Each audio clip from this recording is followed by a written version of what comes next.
All right, guys, today I got a really interesting video for you on a really interesting bodybuilding technique that a lot of professionals use. I myself also use it, and I find it a staple in my workout nowadays. Once I started using this technique, I couldn't go back to regular workouts. It is amazing for saving time in the gym and really pushing your workout to the absolute max. If you're the type of person who wants to squeeze in as much productivity as you can in the shortest period of time when you're at the gym, or you don't have a lot of time at the gym and you really need to get as much done as possible, this technique is absolutely for you. This piggybacks on a previous video I just did regarding training splits. Training splits are an important way for you to continue to evolve your workouts. There are different difficulties in training splits. This technique can be used within your training split, but more importantly, you need to think about this technique when developing your training split. In fact, this will shape how your training splits actually look if you intend to incorporate it, because it'll change the way you pair body parts in your training splits. And this technique is going to be no surprise to people who are really familiar with weightlifting, but it's supersetting. Supersetting is one of the ultimate bodybuilding techniques you really should incorporate into your workout. I'm going to tell you exactly what it is, how you can put it in your workout, what benefits you can expect to get from supersetting, and why so many people actually do incorporate it in their training splits. So let's get right into it, guys. Thanks for joining. What is a superset? Supersets involve performing a set of two different exercises back to back with minimal rest. With a superset, you perform the first set of a second exercise right after completing the first set of a first exercise before doing the second set of the first exercise. The total number of sets is often the same. However, the amount of rest is reduced because of performing sets back to back without taking the typical rest between weightlifting sets. This results in an overall shorter workout time and increases aerobic intensity from the short rest period. Let's talk about the different types of supersets. The most common type of supersetting is push-pull supersets. With push-pull supersets, it involves performing two exercises that use opposing muscle groups.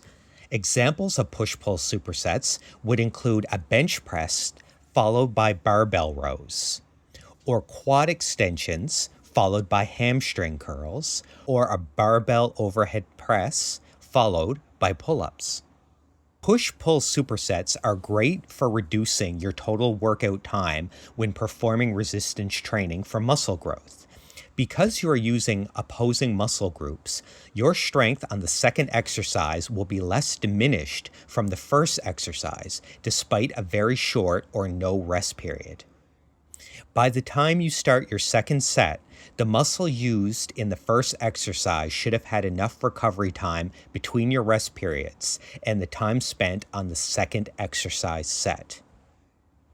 Recent research supports the use of supersets for enhanced training efficiency and reducing training time. However, more rest may be required after the training session before the next training session due to the increased metabolic demand of the superset.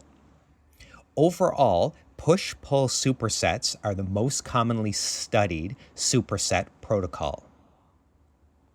Next up is an upper-lower superset. The second type of superset is performing an upper body exercise followed by a lower body exercise, or vice versa.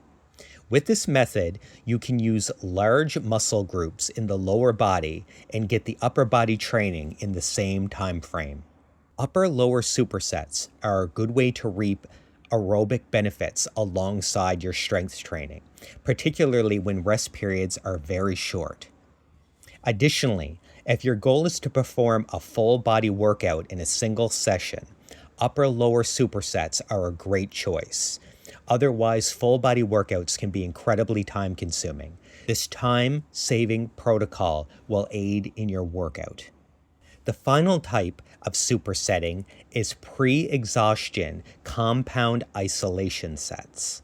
The third superset method is to perform an isolation exercise followed by a compound exercise that utilizes the same muscle group.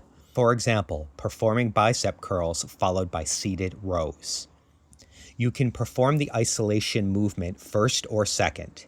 If performed first, your pre-exhausted biceps will have less output on the rows, theoretically requiring greater use of your back muscles for the row. Performing an isolation exercise after the compound exercise, which is known as post-exhaustion supersets, will add an extra blast of work to that muscle, and you'll certainly feel the burn. However, at this point, there isn't a ton of research on the actual effectiveness of pre-exhaustion supersets.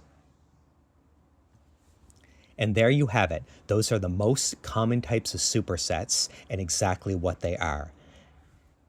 Upper-lower supersets and push-pull supersets are the most common and, at this point, research-based, most beneficial types of supersets. The push-pull superset is an excellent, proven way to improve your workout by spending less time and adding an aerobic aspect to your strength training regimen.